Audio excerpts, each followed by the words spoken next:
Exodus chapter 8 continues the account of the confrontation between Moses, Aaron, and Pharaoh.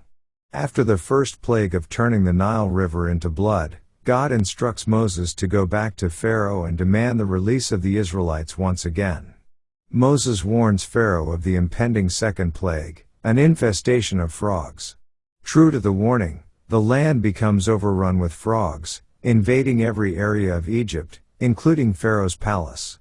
Pharaoh pleads with Moses to intercede, promising to let the people go if the frogs are removed. Moses agrees, and the frogs die off, but Pharaoh hardens his heart and refuses to keep his word. Undeterred, God commands Moses to confront Pharaoh again, this time with the third plague, an infestation of gnats or lice. Aaron strikes the dust of the earth with his staff, and gnats or lice swarm throughout Egypt, affecting both the Egyptians and their animals. The magicians of Pharaoh are unable to replicate this miracle, recognizing it as the finger of God. Despite the severity of the plague, Pharaoh's heart remains hardened, and he refuses to listen to Moses and Aaron. Let's now read Exodus chapter 8. And the Lord spake unto Moses, Go unto Pharaoh, and say unto him, Thus saith the Lord, Let my people go, that they may serve me. And if thou refuse to let them go, behold, I will smite all thy borders with frogs.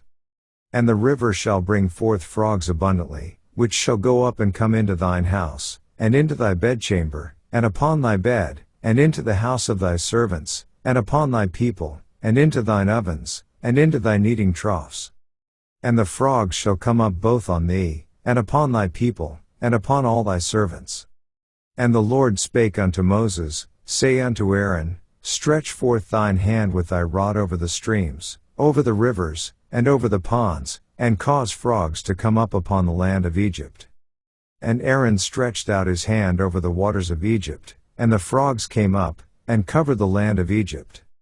And the magicians did so with their enchantments, and brought up frogs upon the land of Egypt. Then Pharaoh called for Moses and Aaron, and said, Entreat the Lord, that he may take away the frogs from me, and from my people, and I will let the people go, that they may do sacrifice unto the Lord. And Moses said unto Pharaoh, Glory over me, when shall I entreat for thee, and for thy servants, and for thy people, to destroy the frogs from thee and thy houses, that they may remain in the river only? And he said, Tomorrow. And he said, Be it according to thy word, that thou mayest know that there is none like unto the Lord our God. And the frogs shall depart from thee, and from thy houses, and from thy servants, and from thy people, they shall remain in the river only. And Moses and Aaron went out from Pharaoh, and Moses cried unto the Lord because of the frogs which he had brought against Pharaoh. And the Lord did according to the word of Moses, and the frogs died out of the houses, out of the villages, and out of the fields. And they gathered them together upon heaps, and the land stank. But when Pharaoh saw that there was respite, he hardened his heart, and hearkened not unto them, as the Lord had said. And the Lord said unto Moses, Say unto Aaron, Stretch out thy rod, and smite the dust of the land, that it may become lice throughout all the land of Egypt. And they did so, for Aaron stretched out his hand with his rod, and smote the dust of the earth, and it became lice in man, and in beast, all the dust of the land became lice throughout all the land of Egypt. And the magicians did so with their enchantments to bring forth lice, but they could not, so there were lice upon man, and upon beast. Then the magicians said unto Pharaoh, This is the finger of God, and Pharaoh's heart was hardened, and he hearkened not unto them, as the Lord had said. And the Lord said unto Moses, Rise up early in the morning, and stand before Pharaoh. Lo, he cometh forth to the water, and say unto him, Thus saith the Lord, Let my people go, that they may serve me. Else, if thou wilt not let my people go, behold, I will send swarms of flies upon thee, and upon thy servants, and upon thy people, and into thy houses, and the houses of the Egyptians shall be full of swarms of flies, and also the ground whereon they are. And I will sever in that day the land of Goshen, in which my people dwell, that no swarms of flies shall be there, to the end thou mayest know that I am the Lord in the midst of the earth. And I will put a division between my people and thy people, tomorrow shall this sign be. And the Lord did so, and there came a grievous swarm of flies into the house of Pharaoh, and into his servants' houses, and into all the land of Egypt. The land was corrupted by reason of the swarm of flies.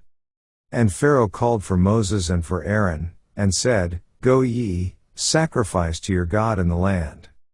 And Moses said, It is not meet so to do, for we shall sacrifice the abomination of the Egyptians to the Lord our God. Lo, shall we sacrifice the abomination of the Egyptians before their eyes, and will they not stone us? We will go 3 days' journey into the wilderness, and sacrifice to the Lord our God, as he shall command us. And Pharaoh said, I will let you go, that ye may sacrifice to the Lord your God in the wilderness, only ye shall not go very far away, entreat for me.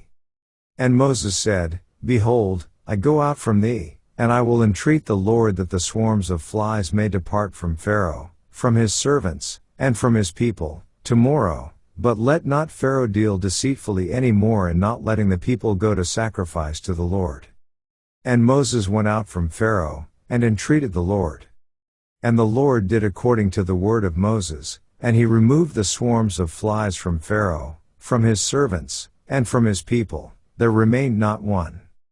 And Pharaoh hardened his heart at this time also, neither would he let the people go. This ends our reading of Exodus chapter 8.